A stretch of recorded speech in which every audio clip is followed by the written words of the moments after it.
জুলাই কারো একা না। জুলাইয়ের চেতনা দিয়ে কেউ ব্যবসা করবে না। যারা জুলাই চেতনার উপর ভিত্তি করে রাজনৈতিক সংগঠন গড়ে তুলেছে তাদের প্রতি আমার নসিহত হলো, শুধুমাত্র জুলাইয়ের চেতনা বিক্রি করে বেশি দিন রাজনীতি করা যাবে না।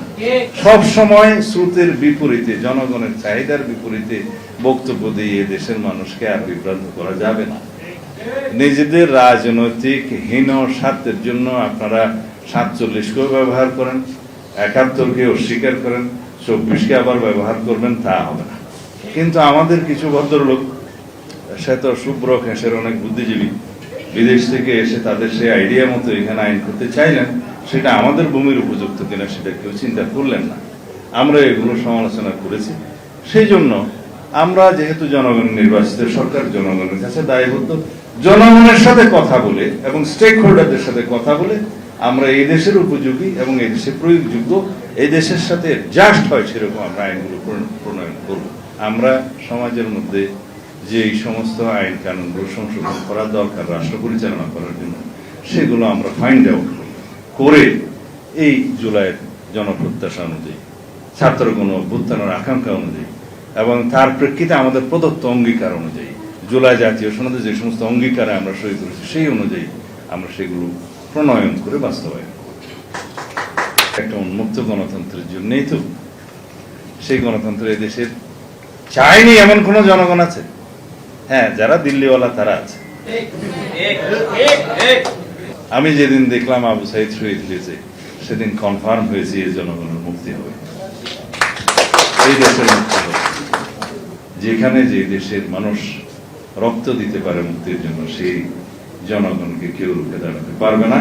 কিন্তু আমাদের মধ্যে যারা বিভক্তির সুর রচনা করতে চায়, সেই সমস্ত বন্ধুদেরকে বলব, জুলাই কারো একা না।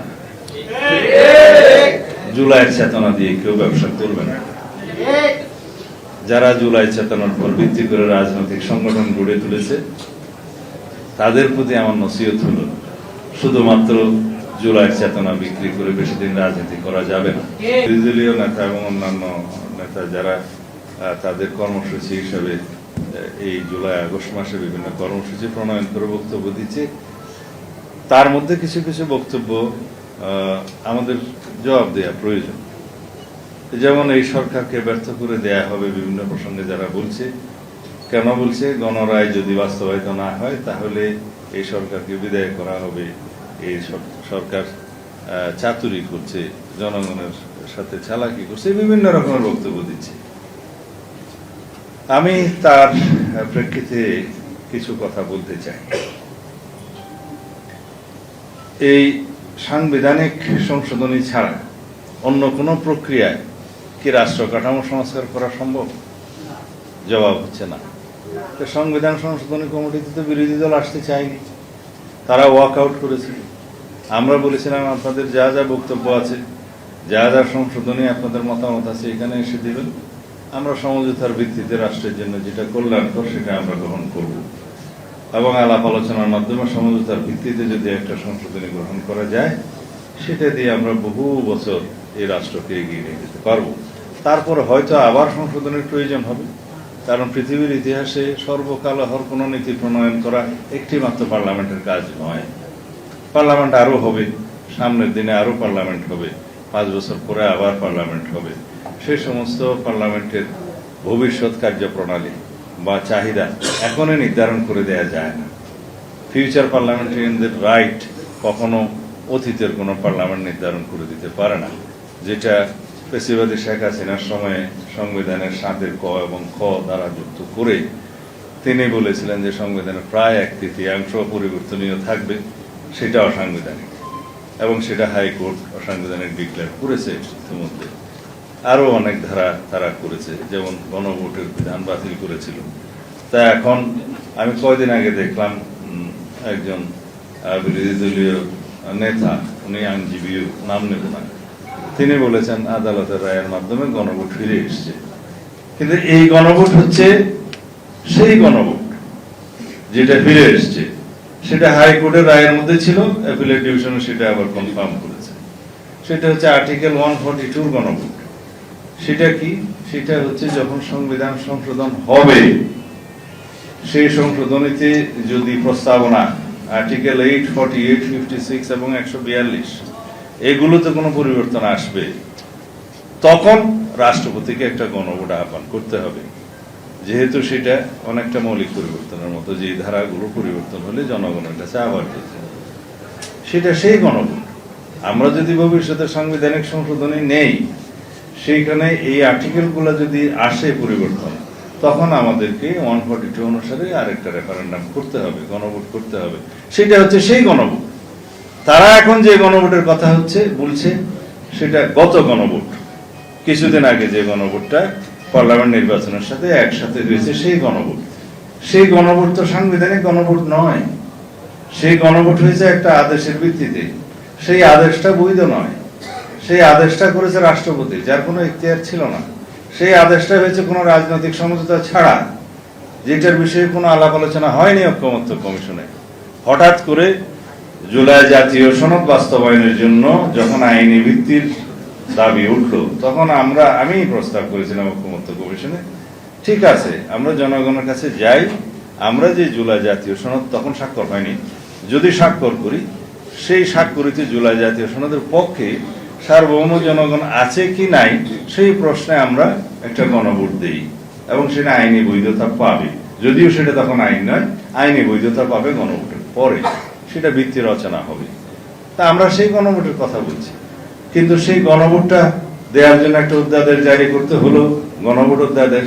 ঠিক আছে, গণভোট হবে, কিন্তু কিসের উপরে হবে সেইটা একটা ছল ছাত্রের মধ্য দিয়ে তারা একটা অবৈধ আদেশ প্রণয়ন করে নিল, যে এখানে 4টা প্রশ্ন থাকবে, তার মধ্যে একটা মাত্র জবাব দিতে হবে হ্যাঁ অথবা না। 4টা প্রশ্নের মধ্যে আলাদাভাবে হ্যাঁ অথবা না দেওয়ার কোনো বিধান রাখা হলো না। সেই গণভোটের আদেশটা কেন জারি করতে হলো? যে আদেশের মধ্যে বলা হলো জুলাই জাতীয় সনদ সংবিধান সংস্কার বাস্তবায়ন আদেশ 2025, সম্ভবত 13 নভেম্বর 2025 সে আদেশটা দেওয়া হলো। কিন্তু এইরকম কোনো আদেশ জারি করতে পারেন না। আমরা সমঝোতার ভিত্তিতে গণভোটের অধ্যাদেশ জারি করার পরে গণভোট হতো, এবং গণভোটটা যখন দেয়া হবে, গণভোটের প্রশ্নটা কি হতো সেটা আমাদের রাজনৈতিক সমঝোতা হয়েছে, যে জুলাই জাতীয় সনদের ওপরে জনগণ হ্যাঁ অথবা না বলুন। এই জুলাই জাতীয় সনদ যেটা প্রণীত হয়েছে, সমঝোতা হয়েছে, ঐতিহাসিকভাবে সংসদের দক্ষিণ প্লাজায় স্বাক্ষরিত হয়েছে, সেটার পক্ষে জনগণ আছে কিনা। এখন জুলাই জাতীয় সনদে তো অনেকগুলো দফা আছে, সমস্ত দফাগুলো তো জনগণ পত্রিকার মাধ্যমে পড়েছে, ওয়েবসাইটের মধ্যে পড়েছে, তারা জানে। এখন 80টা 84টা প্রশ্নের জন্য তো হ্যাঁ অথবা না বলার দরকার নাই। এই যে রাজনৈতিক সমঝোতার দলিল হিসেবে যে জুলাই জাতীয় সনদ 2025 স্বাক্ষরিত হয়েছে, তার পক্ষে জনগণ আছে কিনা, একটা মাত্র কোশ্চেন বোতল। তার মধ্যে সাংবিধানিক সংস্কারের বিষয় ছিল, আইনি সংস্কারের বিষয় ছিল, এবং অন্যান্য বিধি বিধান যেগুলো পরিবর্তন করতে হবে সেটা বিষয় ছিল। আমরা এটাও সমঝোতায় উপনীত হয়েছিলাম যে সংবিধান সংশোধনের প্রশ্নটা বাদে, অংশটা বাদে, বাকি যে অংশটা আছে সেটা ইন্টারিম গভর্নমেন্ট তখনই বাস্তবায়ন করতে পারে, করেছে অনেকগুলা অধ্যাদেশ জারির মধ্য দিয়ে। পরের পার্লামেন্টে সেই অধ্যাদেশগুলো আইনে পরিণত করার একটা বিষয় থাকবে, সেটা ভবিষ্যৎ পার্লামেন্ট দেখবে, তারা আইনে পরিণত করবে। আমরা অনেকগুলো আইনে পরিণত করেছি, কয়েকটা বিল অধ্যাদেশ আমরা আইনে পরিণত করতে পারিনি, যেগুলো আরো স্টাডির দরকার আছে এবং এখনো আমরা করছি, সেগুলো আমরা পরে পার্লামেন্টে নিয়ে আসবো। যেহেতু অধ্যাদেশগুলো 30 দিনের ভিতরে, পার্লামেন্ট বসার 30 দিনের ভিতরে পাশ করার বিষয় ছিল, সেগুলো তখন সবগুলো করা যায়নি। কিন্তু আমাদের প্রতিশ্রুতি ছিল যে এটা আমরা আরো আলাপ আলোচনা করব, স্টেক হোল্ডারদের সাথে আমরা আলোচনা করে সেই বিষয়গুলো আরো সমৃদ্ধ আইনে পরিণত করব। কেন আমরা এই জন্যই এগুলো বললাম?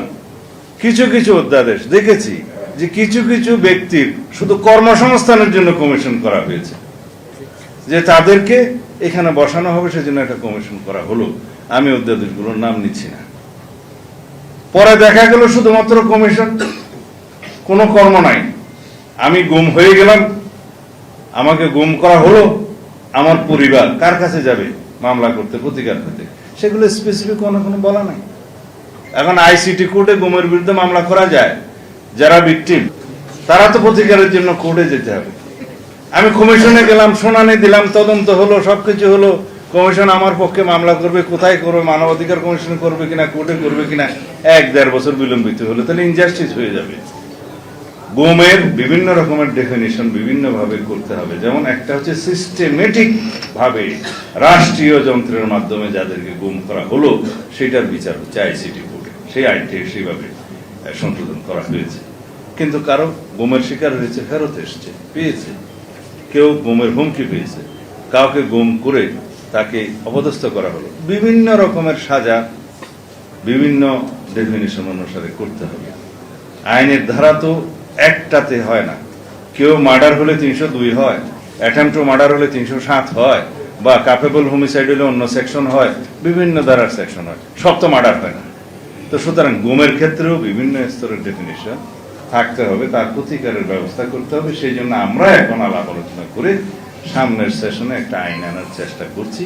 এই সেশনে সব আনা সম্ভব হয়নি, সেটা হবে গুম প্রতিরোধ আইন। সেখানে এই সমস্ত বিষয় ডিফাইন থাকবে, কোন কোর্টে বিচার হবে, কোন কোন ধরনের গুমের জন্য কত বছরের সাজা হবে, কোন কোর্টে সেটা এখতিয়ার থাকবে ইত্যাদি থাকবে, প্রসিডিউরাল ল হিসেবে কোনটা ফলো করবো ইত্যাদি থাকবে। সেগুলো না করে ইন্টারিম গভর্নমেন্টের সময় কিছু কমিশন করে দেয়া হলো এবং কিছু কিছু লোককে সেখানে নিয়োগ দেওয়া হলো এবং বলা হলো এগুলো সব পাশ করে দিতে হবে। কেন পাশ করা হবে? জনগণের যদি কোনো উপকারই না হয়, যারা ভিকটিম হয়েছে, গুমের শিকার হয়েছে, তাদের যদি কোনো প্রতিকার পাওয়ার জায়গায় না থাকে, শুধু শুধু আমি কমিশন করে কি করব?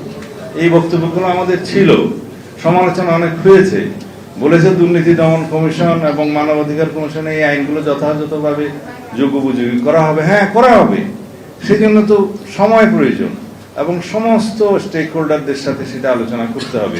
স্ট্যান্ডার্ডটা যেন আন্তর্জাতিক মানের হয়, বাট আমাদের দেশের কালচারের সাথে যেন মিল থাকে সেটা দেখতে হবে।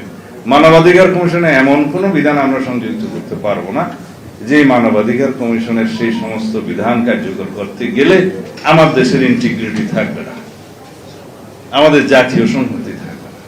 সুতরাং সেটা আমাদের দেশের প্রেক্ষিতে করতে হবে।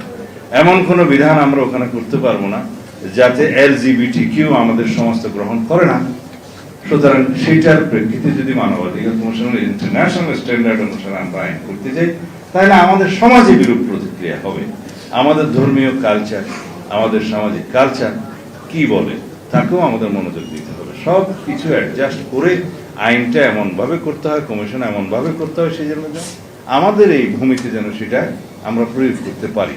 কিন্তু আইন অনেক করা যাবে, ব্রিটিশ স্ট্যান্ডার্ডের আইন ব্রিটিশে প্রচলিত থাকতে পারে, প্রয়োগ করতে পারে, বাট আমরা তো ব্রিটিশ না, আমরা বাংলাদেশি, আমাদের কালচার আলাদা, আমাদের ধর্মীয় রীতিনীতি আলাদা, আমাদের সোশ্যাল হারমোনি বজায় রাখতে গেলে আমাদের এখানে যাতে আইনগুলো প্রয়োগ করা যায় সেই স্ট্যান্ডার্ডে করতে হবে।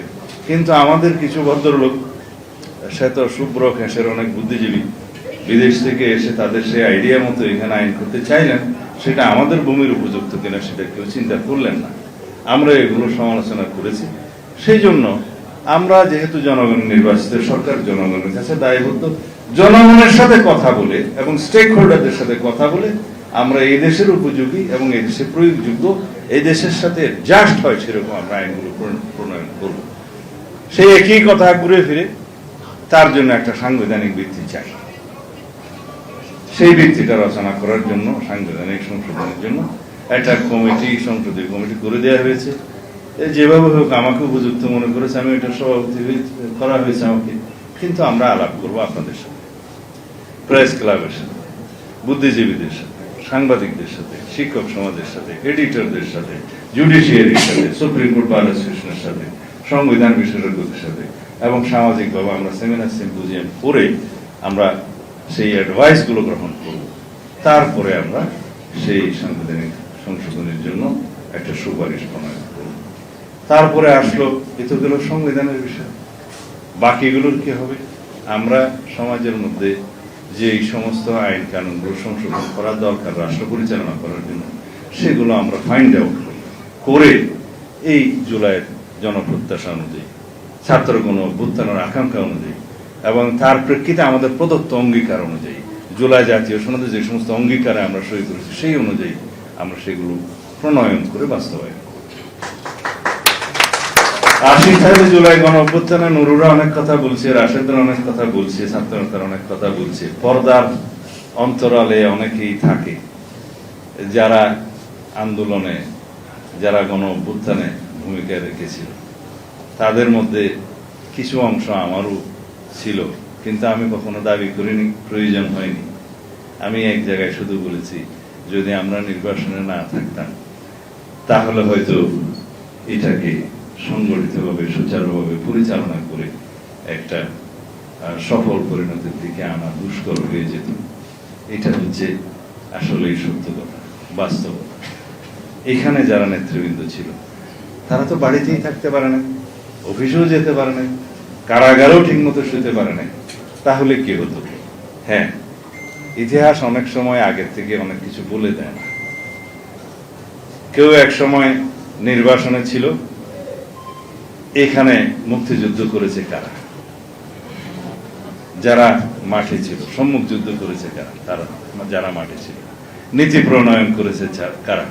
তারা নির্বাসনে ছিল কিনা? তাহলে যুদ্ধ মাঠে হয়, যারা শহীদ হয় তারা মাঠে হয়, যারা সম্মুখ সমর করে তারা মাঠে থাকে। কিন্তু সেই যুদ্ধটা পরিচালনা করার জন্য একটা জায়গা থাকে, নীতি প্রণয়ন করতে হয় এবং সেটা সমন্বয় করতে হয়। আমরা কেউ কেউ সেই কাজটা করেছি। আমি কোনোদিন কৃতিত্ব নিতে চাই না। কৃতিত্ব নিয়ে কি হবে? আমরা যার জন্য দীর্ঘ 17 বছর সংগ্রাম করেছি সেটা একটা উন্মুক্ত গণতন্ত্রের জন্যই তো। সেই গণতন্ত্র এই দেশের চায়নি এমন কোন জনগণ আছে? হ্যাঁ, যারা দিল্লিওয়ালা তারা আছে। যে সমস্ত আমাদের সন্তানরা জীবন দিয়েছে, তারা কেন জীবন দিয়েছে? তারা তো কেউ রাস্তায় গিয়ে মরে যাবে সেটা জানার পরেও বুকে গুলিবিদ্ধ হওয়ার জন্য এভাবে দাঁড়িয়েছিল। আবু সাইদ দাঁড়িয়েছিল, কেন চেয়েছিল? তারা সবাই একটা মুক্ত গণতন্ত্রের দেশ চেয়েছিল। তারা চেয়েছিল বৈষম্যহীন একটা সমাজ ব্যবস্থা। তারা চেয়েছিল শুধু কোটা নয়, যারা আন্দোলন করেছে কোটা বিরোধী ছাত্র আন্দোলন, সেইটা এই গণতান্ত্রিক আন্দোলনের, গণ অভ্যুত্থানের সূতিকাগার হিসেবে কাজ করেছে। আমি স্বীকার করি, অনেকেই বক্তব্য দিয়েছেন যে কোটা আন্দোলনের হাত ধরে এবং নিরাপদ সড়ক আন্দোলনের হাত ধরে 2024-এর ছাত্র গণ অভ্যুত্থান সংগঠিত হয়েছে। এটার মধ্যে যোগসূত্র আছে। এটা একটা কিউমুলেটিভ রেজাল্ট, একদিনে হয় নাই। সবাই বলে মুক্তির মন্দিরে সোপানো তোলে কত প্রাণ হলো বলিদান, লেখা আছে অশ্রু জলে। এটা আমাদের এই সফল গণ অভ্যুত্থানের ক্ষেত্রে খুবই প্রযোজ্য। এটা ভারতে বিভিন্ন অনুষ্ঠানে অনেকটা বিভিন্ন দিবসে আর কি, জাতীয় দিবস, এটা গাওয়া হয়। এটা 47-এর জন্য গাওয়া হয়। আমরা 71-এর জন্য হয়তো এই গানটা গাইনি, অন্য গান গিয়েছি। কিন্তু এখন যে প্রসঙ্গটা এসছে, মোহিনী চৌধুরীর সেই কবিতা যেটা করে গান হয়েছে, সেটা খুবই প্রাসঙ্গিক। কারণ এখানে দীর্ঘ 17 বছরে দেশনেত্রী বেগম খালেদা জিয়া থেকে শুরু করে শেষ পর্যন্ত যে আমাদের সন্তান শহীদ হয়েছে, তার নাম যেই হোক, অজানা শহীদ হোক, তাদের প্রত্যেকের এই যে কন্টিনিউয়াস ধারাবাহিক রক্তদান, অবদান, ত্যাগ, এগুলো সবকিছুর সমন্বয়ে এই সোপানগুলো তৈরি হয়ে 5ই আগস্ট হয়েছে। এখানে হাসিনা সম্মুখে ছিল, তার সম্মুখে ছিলাম আমরা। হাসিনার পিছনে অনেক শক্তি ছিল, রাষ্ট্রযন্ত্র ছিল, বিদেশি শক্তি ছিল।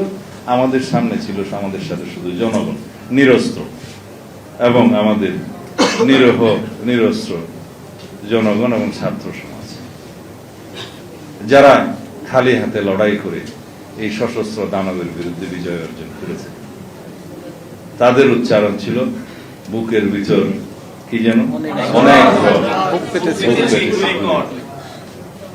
আমি যেদিন দেখলাম আবু সাইদ শহীদ হয়েছে, সেদিন কনফার্ম হয়েছে এই জনগণের মুক্তি হবে, এই দেশের মুক্তি হবে। যে দেশের ছাত্ররা বুকে গুলি নিতে পারে দেশের জনগণের মুক্তির জন্য রাজপথে, সেই দেশের জনগণ অবশ্যই মুক্তি পাবে। সেটা আমার তখন বদ্ধমূল ধারণা হয়েছে। আমি আমাদের অনেক সিনিয়র নেতাদের সাথে কথা বলেছি, যারা আজকে যিনি স্পিকার মেজর অবসরপ্রাপ্ত বীর বিক্রম হাফিজউদ্দিন আহমদ, তার সাথে আমার কথা হয়েছিল, হাফিজ ভাই আপনার অনুভূতি কি? বলে আমি মুক্তিযুদ্ধ করেছি, সংযুদ্ধ করেছি, আমার সাথে অনেক সহযোদ্ধা ছিল, 5-10 হাত দূরত্বে গুলিতে, বোমায়, গ্রেনেডে মৃত্যুবরণ করেছে, শহীদ হয়েছে। আর শহীদ রাষ্ট্রপতি জিয়াউর রহমানের সাথে প্রত্যক্ষভাবে সেই ফ্রন্টে তিনি ছিলেন। একটু কাছাকাছি এসে গ্রেনেডটা ফুটলে হয়তো তারা উভয়ই শহীদ হয়ে যেতেন। আমি দেখেছি যেখানে যে দেশের মানুষ রক্ত দিতে পারে মুক্তির জন্য, সেই জনগণকে কেউ রুখে দাঁড়াতে পারবে না। আমাকে বলছে তুমি নিশ্চিত হোক, খুব শিগগিরই যাতে মুক্তি হোক। কথাগুলো আমার মনে আছে। সেই 16 তারিখ, 17 তারিখ, আজকে তো 19 তারিখ, এত রক্তদানের মধ্য দিয়ে যে মুক্তি পেয়েছি, যে গণতান্ত্রিক পরিবেশ পেয়েছি, কথা বলার অধিকার পেয়েছি, বাক ব্যক্তির স্বাধীনতা পেয়েছি, একে আমরা সংরক্ষণ করতে হবে। ফ্যাসিবাদ বিরোধী জাতীয় ঐক্য যেটা গড়ে উঠেছে তাকে আরো শক্তিশালী করতে হবে। কিন্তু আমাদের মধ্যে যারা বিভক্তির সুর রচনা করতে চায় সেই সমস্ত বন্ধুদেরকে বলবো, জুলাই কারো একার না। জুলাইয়ের চেতনা দিয়ে কেউ ব্যবসা করবে না। যারা জুলাই চেতনার উপর ভিত্তি করে রাজনৈতিক সংগঠন গড়ে তুলেছে তাদের প্রতি আমার নসিহত হলো, শুধুমাত্র জুলাইয়ের চেতনা বিক্রি করে বেশি দিন রাজনীতি করা যাবে না।